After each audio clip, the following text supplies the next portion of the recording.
श्री कृष्ण कहते हैं कि पति और पत्नी का रिश्ता रथ के दो पहियों की तरह है जो सदैव साथ साथ चलते हैं। रथ का एक भी पहिया यदि थम जाए तो जीवन में सुख शांति प्रभावित होने लगती है। जीवन में सफलता के प्राप्त करने के लिए व्यक्ति को दाम्पत्य जीवन को बेहतर बनाने का प्रयास करना चाहिए, क्योंकि जीवन की सफलता का रहस्य भी सुखद दाम्पत्य जीवन में ही निहित है। इसलिए इसे अनदेखा नहीं करना चाहिए। पति और पत्नी के रिश्तों को शास्त्रों में अत्यंत पवित्र रिश्ता माना गया है। इस रिश्ते में यदि को दरार आ जाए तो आसानी से दूर नहीं होती है। कलह और तनाव सुखद दाम्पत्य जीवन के लिए बाधा ग्रहण है, इसे कभी नहीं लगने देना चाहिए। तनाव और कलह इस रिश्ते की खुशियों को नष्ट कर देती है। प्रतिभाशाली व्यक्ति भी अपनी प्रतिभा का पूर्ण लाभ नहीं ले पाता है।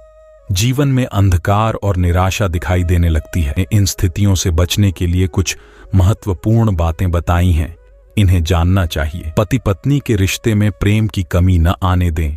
श्री कृष्ण कहते हैं कि प्रेम हर रिश्ते की बुनियाद होती है। इमारत की बुनियाद यदि मजबूत है तो हर आंधी तूफान को बर्दाश्त किया जा सकता है, लेकिन जब इस रिश्ते की बुनियाद कमजोर होती है तो आगे चलकर खुशियां बिखरने लगती हैं। जिस प्रकार से मिट्टी में रेत को पकड़ ढहना मुश्किल है, उसी तरह से बिना प्रेम के इस रिश्तों को बनाए रखना कठिन है। इसलिए प्रेम की कमी न आने दें। एक दूसरे की मर्यादा का ध्यान रखें। श्री कृष्ण के अनुसार हर व्यक्ति का अपना सम्मान होता है। इस सम्मान को कभी ठेस नहीं पहुंचानी चाहिए।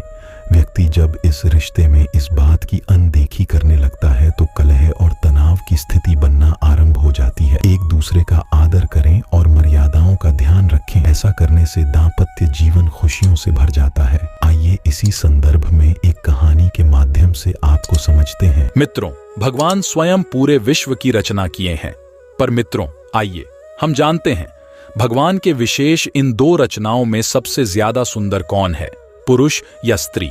मित्रों, यह कहानी जो है आपके दिल और रूह को छू जाने वाली है।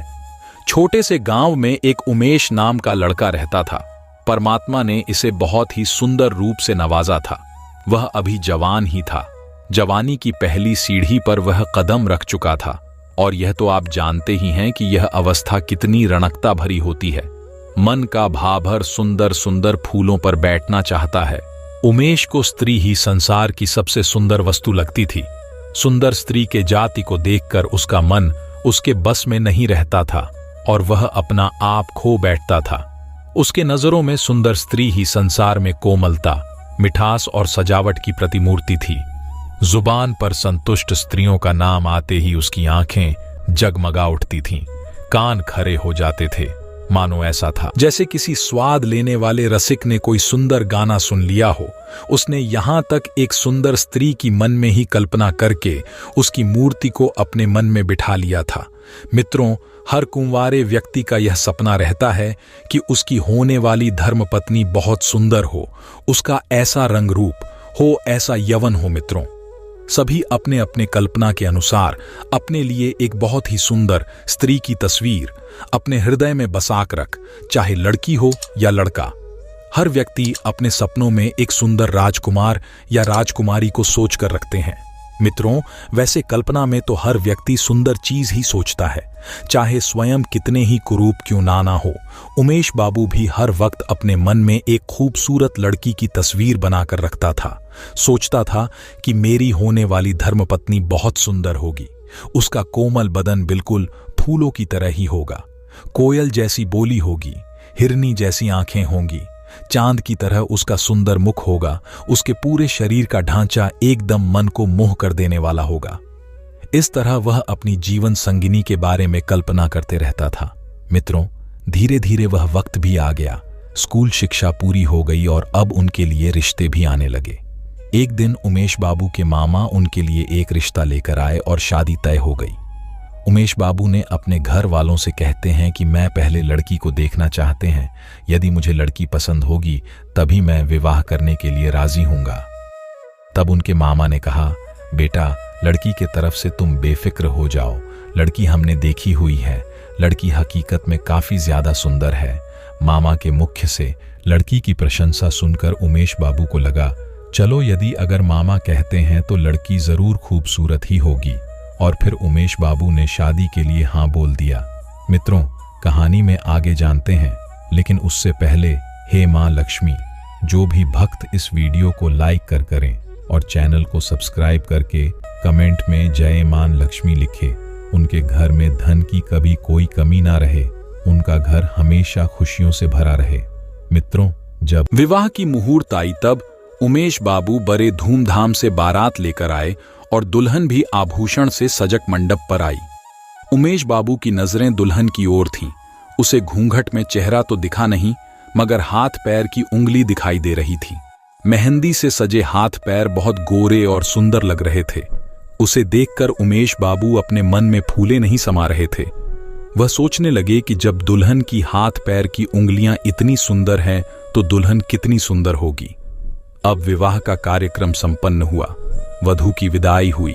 डोली में बैठकर दुल्हन ससुराल जाने को चली। उमेश बाबू की खुशियां बढ़ती चली जा रही थीं। वह ये सोच रहे थे कि काश एक बार दुल्हन का चेहरा देखने को मिल जाता तो इच्छा पूरी हो जाती। चलते चलते रास्ते में कहारों ने जब पालकी रोकी और जलपान करने में लग गई, इतने में उमेश बाबू को मौका मिल गया। वह चुपके से पालकी के पास गया और जब दुल्हन अपना घूंघट हटाकर पालकी से बाहर झांक रही थी और तभी उमेश की निगाह दुल्हन के चेहरे को देखती है। चेहरा देखकर उमेश को ऐसा महसूस हुआ जैसे चोरों ने उनका सब कुछ लूट लिया हो। उमेश की दुल्हन सुंदर नहीं थी जितनी उसने कल्पना की थी। वह हर पल जिस रूप की कल्पना करते आ रहे थे वह उसके बिल्कुल विपरीत थी। बहुत मोटी थी, चिपटी नाक थी, फूल हुए गाल थे। वह एकदम देखने में क्रूप थी। रंग तो गोरा था पर छवि एकदम भयानक। मित्रों, दुल्हन का कुरूप चेहरा देखकर उमेश बाबू की सारी खुशी नष्ट हो गई। वह मन ही मन खुद को कोसने लगा। इसे भला मेरे ही गले पर ना था, दुनिया में इसे और कोई नहीं मिला। उमेश को अपने मामा पर बहुत गुस्सा आ रहा था, जिन्होंने लड़की की तारीफों के पुल बांधकर उसे शादी के लिए राजी किया था। सोचने लगा, अगर इस समय मामा यहाँ होता तो मैं उससे लड़ाई कर बैठता। अब तो विवाह हो चुका है, अब क्या हो सकता है मेरे सारे अरमानों पर। पानी फिर गया इस कुरूप के साथ मैं कैसे रहूंगा, कैसे इसके साथ जीवन काटूं। इसे तो देखने से ही घृणा होती है। ऐसी भयानक रूप वाली स्त्रियां भी दुनिया में मौजूद हैं। मुझे तो आज पता चला। हे भगवान, क्या तुम्हें मेरे ही ऊपर यह संकट गिराना था? दुनिया में कितनी सुंदर सुंदर मुख वाली स्त्रियां हैं, लेकिन न आप मेरे लिए इसी कुरूप को ढूंढ कर रखे थे। उमेश अपने ही किस्मत को कोस रहा था। उमेश को ऐसा लग रहा था जैसे उसने विवाह नहीं किया, बल्कि जैसे नर्क में घुस गया हो। घर पहुंचकर उमेश ने अपने पत्नी को खूब खरी खोटी सुनाया, मामा को खूब फटकारा, अपने माँ बाप से झगड़ने लगा। जब इतने पर भी गुस्सा शांत नहीं हुआ तो घर छोड़कर कहीं भागने का विचार बनाने लगा। उसे अपनी पत्नी पर गुस्सा भी आता और दया भी आता। इस बेचारी का क्या दोष है? इसने तो जबरदस्ती मुझसे विवाह नहीं किया, लेकिन यह दया भाव भी उनके मन से घृणा को नहीं हटा सका। वह जैसे ही अपनी पत्नी को देखता था उसका मन घृणा से भर जाता। पत्नी अपने पति को रिझाने के लिए नए नए काम करती थी, अच्छे से अच्छे कपड़े पहनती थीं, तरह तरह से बालों को बांधती थीं, घंटों शीशे के सामने खड़े होकर अपना श्रृंगार करती थीं, लेकिन वह उमेश बाबू के मन में कोई परिवर्तन नहीं ला सकी। वह दिल से चाहती थी कि मैं पति को प्रसन्न करूं, उनकी सेवा करूं, उनके मन की घृणा को खत्म कर दूं। वह अपने पति को प्रसन्न करने के लिए मौका खोजती थी, लेकिन पति को उसके रूप रंग से इतनी नफरत थी कि वह हमेशा अपनी पत्नी के नज़रों से बच के घूमते थे, और अगर कभी आमना सामना हो भी जाता तो उमेश के मुंह से ऐसी जली कटी बातें निकलती थीं कि वह बेचारी रोती हुई चली जाती। मित्रों, एक लड़की अपनी सभी सगे संबंधियों को छोड़कर अपने पति के घर घर आती है, और यदि वह भी पत्नी को भाव ना दे तो उस बेचारी का मन कैसे लगेगा? कैसे वह अकेले अपना जीवन काटेगी? यही हाल उमेश बाबू की पत्नी का था।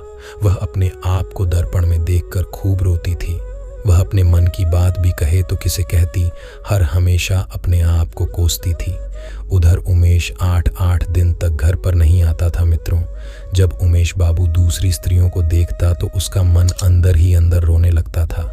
मित्रों, वो इस परिस्थितियों में अपना मन लगाने लगा। वह यह भूल जाना चाहता था कि उसका विवाह हो चुका है। उधर बेचारी उसकी मासूम सी पत्नी घर में बैठी अपने पति के दर्शन के लिए तरसती थी, लेकिन उमेश घर पर आना ही छोड़ रखा था। वह पूरे दिन अपने मित्रों के साथ मजे में रहता था। उसकी पत्नी जब कभी घर से बाहर अपने पति को खिड़की से देखती थी तो वह तड़प कर रह जाती।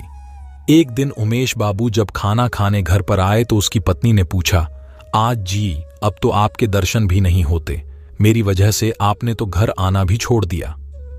उमेश ने मुंह घुमाकर उत्तर दिया, क्या बताऊं, नौकरी के तलाश में इधर उधर भागना पड़ता है, इसलिए घर पर नहीं आ पाता हूं। पत्नी बोली, मैं जानती हूं आप घर पर क्यों नहीं आते हो, आपको मेरा चेहरा बिल्कुल पसंद नहीं है। आप एक काम क्यों नहीं करते, आप किसी डॉक्टर से मेरी सूरत क्यों नहीं बनवा देते, मैंने सुना है डॉक्टर चेहरा बदल देते हैं। पति ने कहा, क्यों तुम व्यर्थ की बकवास कर रही हो, जो काम भगवान नहीं कर सका वह मनुष्य क्या करेगा। पत्नी ने बड़ा सुंदर जवाब दिया, अच्छा यह बात आपको सोचनी चाहिए कि भगवान की गलती की सजा मुझे क्यों दे रहे हो। आपने मुझे दूध से मक्खी की तरह निकाल कर दूर फेंक दिया है। संसार में ना जाने कितने ही कूप लड़कियां होंगी, फिर भी उसे कुंवारी नहीं बैठाया जाता, उसका भी कहीं ना कहीं विवाह हो ही जाता है। पर उसका पति भले ही उसे ना चाहे लेकिन दूध से मक्खी की तरह निकाल कर नहीं फेंकता। फिर उमेश अपनी पत्नी पर क्रोध करता हुआ वहां से चला गया। वह पूरे दिन दोस्तों के साथ सैर सपाटा करता था, रात को भी घर नहीं आता था। एक दिन उसकी पत्नी चिंता में बीमार पड़ गई, लेकिन उमेश उसे देखने तक नहीं आया। वह यह चाहता था कि काश यह मर जाती तो अच्छा रहता, कम से कम गले की आफत तो टल जाती, फिर कहीं अच्छी सी खूबसूरत और प्यारी लड़की देखकर अपनी पसंद का विवाह कर लूंगा। इस तरह से उमेश अपनी पत्नी से दूर रहने लगा था। उमेश वासनाओं की जाल में उलझ गया, धन की बर्बाद करने लगा, सुंदर युवतियों में अपने मन को लगाने लगा, विषय भोगों में लिप्त होकर धन बल और बुद्धि को नष्ट करने लगा। धीरे धीरे उमेश का चेहरा पीला पड़ गया, शरीर पर कमजोरी आने लगी, पसलियों की हड्डियां दिखने लगीं, आंखों के नीचे गड्ढे पड़ गए, चेहरे का रंग भी उड़ चुका था, किसी भयंकर रोग के लक्षण दिखने लगे थे। एक दिन उमेश की पत्नी अपने पति के विचारों में बरामदे में लेटी हुई थी। कई दिनों से उसकी पत्नी ने उमेश की सूरत नहीं देखी थी। उसने डरते डरते किसी के हाथों उसे बुलाया और सोचने लगी, आएंगे तो वैसे भी नहीं, कहने में क्या जाता है। किसी ने जाकर उमेश को बताया कि तुम्हें तुम्हारी पत्नी ने बुलाया है। आज उमेश के मन में कुछ दया का भाव था, वह जाकर पत्नी के सामने खड़ा हो गया। जब उमेश की पत्नी ने उमेश के चेहरे को देखा तो वह चौंक पड़ी। उमेश बहुत कमजोर हो चुका था, चेहरा पहचान में नहीं आ रहा था। उसकी पत्नी पूछने लगे, तुम बीमार क्यों हो गए, तुम तो मुझसे भी ज्यादा कमजोर हो गए हो। उमेश कहरा हुए कहने लगा, मेरे जिंदगी में अब रखा ही क्या है जिसके लिए मैं जीने की फिक्र करूं। उमेश की पत्नी बोली, चिंता करने से कोई इतना कमजोर नहीं हो जाता, तुम्हें कोई बीमारी है, तुम इसका इलाज क्यों नहीं कराते। इतना कहकर उसने पति का दायां हाथ पकड़कर चारपाई पर बैठा दिया। उमेश ने भी अपनी हाथ छुड़ाने का प्रयास नहीं किया। उसका स्वभाव आज नरम लग रहा था। उसकी बातों में क्रोध और अकड़ नहीं थी, उसकी आंखों में आंसू थे। उमेश ने कहा, मेरी दवा, अब मेरी मौत है, मैं अब अधिक दिन तक नहीं जीऊंगा, मुझे किसी भयंकर रोग के लक्षण लग रहा है, डॉक्टर ने भी यही बताया है। मुझे इस बात का बड़ा अफसोस है कि मैंने तुम्हें बहुत दुख दिया, मुझे क्षमा करना मित्रों। उसका पति आगे कहता है, कभी कभी बैठे बैठे मुझे बेहोशी आ जाती है। उमेश इतना कह ही रहा था कि अचानक उसके हाथ पैर कांपने लगा और उसके पूरे शरीर में सनसनी सी दौड़ गई। उमेश मूर्छित होकर चारपाई पर गिर पड़ा और हाथ पैर पटकने लगा, मुंह से लार निकलने लगी, पूरा शरीर पसीने से तरबतर हो गया। पति की बिगड़ते हुए दशा को देखकर पत्नी अपनी बीमारी भूल गई, क्योंकि मित्रों काफी दिनों से वह भी बीमार थी। वह एकदम फुर्ती से उठी और उसके मुंह पर पानी के छींटे लगाने लगी, फिर पंखा लगाई, परंतु उमेश ने आंखें नहीं खोला। शाम होते होते उमेश का मुंह टेढ़ा हो गया, बायां अंग शून्य पड़ गया, उसके मुंह से आवाज भी नहीं निकल रही थी। दोस्तों, वह मूर्छित नहीं हुआ था, उसे लकवा मार गया। लकवा का भयंकर रोग से रोगी की सेवा करना आसान काम नहीं है, लेकिन उसकी पत्नी पूरे तन मन से पति की सेवा में लग गई। वह खुद की बीमारी को भुलाकर अपने पति की सेवा करने में व्यस्त थी। दिनों दिन उमेश की हालत बहुत ही गंभीर होती जा रही थी। उसकी पत्नी पूरे दिन रात पति को थामे बैठी रहती थी, उसके लिए आहार बनाकर देती, गोद में लिटाकर दवा पिलाती थी, उसके इशारों को ध्यान से समझती थी। मित्रों, उसकी पत्नी को स्वयं बुखार था, दर्द से सर फटा रहता, फिर भी वह अपने कष्ट को भूलकर पूरे जिम्मेदारी के साथ अपने पति की देखरेख करती थी। मित्रों, समय बीतता गया, लेकिन उसकी हालत में कोई सुधार नहीं आया। उसका दाहिना पैर तो कुछ भी काम न करने को रह गया था। वह जब बोलता था तो मुंह से टोले जैस आवाज निकलती थी। मित्रों, सबसे बुरी दशा तो उसके सुंदर चेहरे की हो गई। वह इतना टेढ़ा हो गया था जैसे मानो कोई रबर को घुमाकर टेढ़ा कर दिया हो। उसे चलने फिरने की भी ताकत नहीं था। एक दिन उसने शीशे में अपना टेढ़ा मुख देखा, मानो जैसे ऐसा क्रूप आदमी उसने जीवन में कभी नहीं देखा हो। उसे लगने लगा था कि ईश्वर ने उसे उसके कर्मों की सजा दी है। वह अपनी पत्नी से धीरे धीरे बोला, मुझे ईश्वर ने मेरी गुरूर की सजा दे दी है। वास्तव में यह मेरी बुराई के बदले है जो मैंने तुम्हारे साथ किया। अब तुम भी मेरे चेहरे को देखकर घृणा से मुंह फेर करके मुझसे उस दुर्व्यवहार का बदला ले सकती हो जो मैंने तुम्हारे साथ किया था। फिर पत्नी ने पति से प्यार से कहा, सुनिए, मैं तो आपको अभी भी उसी निगाह से देखती हूं, मुझे आप में कोई फर्क नहीं दिखाई देता। उमेश बोला, वाह रे वाह, मेरा मुंह बदसूरत की तरह है और तुम्हें कोई फर्क नहीं पड़ता। इस चेहरे के लेकर तो मैं घर से बाहर भी नहीं जा पाऊंगा। ईश्वर ने सचमुच मुझे बहुत कठोर सजा दी है। मित्रों, उसने बहुत प्रयास किया, कई डॉक्टरों को दिखाया, पर उमेश का चेहरा ठीक नहीं हुआ। उसका चेहरा बड़ा भयानक लगता था। हर कोई उसे देख करके डर जाते थे। फिर कुछ समय बाद वह दवाइयां और डॉक्टर के मदद से तो चलने फिरने लगा, पर चेहरा ठीक नहीं हुआ। मित्रों, पत्नी ने मां देवी से मन्नत मांग थी कि मेरे पति अगर चलने फिरने लगे तो मैं देवी मां की पूजा करूंगी। आज उसी पूजा का उत्सव था। पूरे मोहल्ले की स्त्रियां सज धज करके वहां आई और गाना बजाना भी हो रहा था। उमेश की पत्नी से गांव की महिलाओं ने पूछा, क्यों बहन, अब तो तुम्हें अपने पति का चेहरा बिल्कुल अच्छा नहीं लगता होगा? पत्नी ने बड़ा सुंदर जवाब दिया, नहीं बहन, मुझे चेहरा तो अच्छा नहीं लगता है, लेकिन मुझे उसके बदले में पति की आत्मा मिल गई है जो रूप से कहीं ज्यादा बढ़कर है।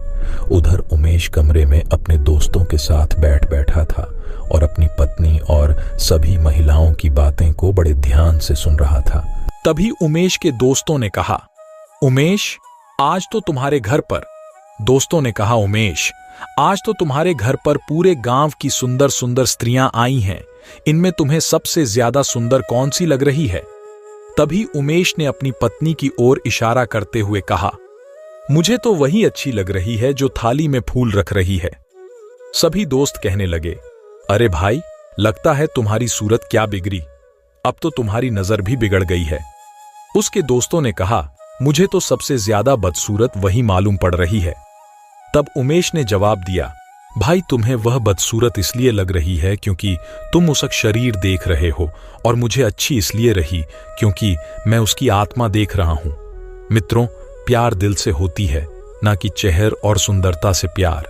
उसे कहते हैं जो आपक बुरे से बुरे समय में आपका साथ दे, जैसे उमेश की पत्नी ने अपने पति का साथ दिया। मित्रों, ईश्वर ने हमें जिस विशेष गुण सनवा बाजा है, उसका उपयोग जन कल्याण के लिए होना चाहिए, न कि अभिमान के लिए। उस गुण को अपनी ढाल बनाकर किसी को नीचा नहीं दिखाना चाहिए, किसी की निंदा या उसका अपमान नहीं संतुष्ट करना चाहिए, वरना यह तो आप जानते ही हैं, एक दिन उसे भी कहीं ना कहीं नीचा देखना पड़ सकता है। मित्रों, मैं उम्मीद करता है यह कहानी आपको जरूर पसंद आई होगी। मित्रों, यदि आपको यह वीडियो पसंद आई हो तो प्लीज आप इस चैनल को सब्सक्राइब अवश्य करें, वीडियो को लाइक करें और दोस्तों सच्च श्रद्धा से कमेंट में जरूर लिखें, जय श्री राम, जय हनुमान, साथ ही देवों के देव, हर हर महादेव। अब आइए कहानी जानते हैं। एक संत के आश्रम में प्रतिदिन शाम को भक्तों की भीड़ होती थी, क्योंकि उनके प्रवचनों से जीवन का सही दिशा बोध प्राप्त होता था। संत की वाणी में गजब का जादू था, उनके शब्द श्रोता के दिल में उतर जाते थे। एक युवक अपनी पत्नी से झगड़कर उसी जंगल में पहुंचा जहां संत का आश्रम था। उसे संत की बातें काफी प्रभावी लगीं। वो प्रतिदिन संत का प्रवचन सुनने लगा। एक दिन जब प्रवचन समाप्त हो गए तो वह संत के पास गया और बोला, महाराज, मैं काफी दिनों से आपके प्रवचन सुन रहा हूं, किंतु यहां से जाने के बाद मैं अपने गृहस्थ जीवन में वैसा व्यवहार नहीं कर पाता जैसा यहां से सुनकर जाता हूं। पत्नी से किसी न किसी बात पर झगड़ा हो ही जाता है। इससे सत्संग के महत्व पर शंका भी होने लगती है।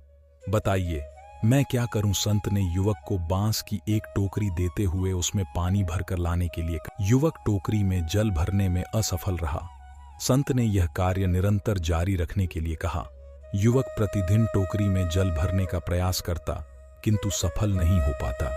कुछ दिनों बाद संत ने उससे पूछा, इतने दिनों से टोकरी में लगातार जल डालने से क्या टोकरी में कोई फर्क नजर आया? युवक बोल, एक फर्क जरूर नजर आया है। पहले टोकरी के साथ मिट्टी जमा होती थी, अब वह साफ दिखाई देती है। कोई गंदगी नहीं दिखाई देती और इसके छेद पहले जितने बड़े नहीं रह गए, वे बहुत छोटे हो गए हैं। तब संत ने उसे समझाया, यदि इसी तरह उसे पानी में निरंतर डालते रहोगे तो कुछ ही दिनों में ये छेद फूलकर बंद हो जाएंगे और टोकरी में पानी भर पाओगे।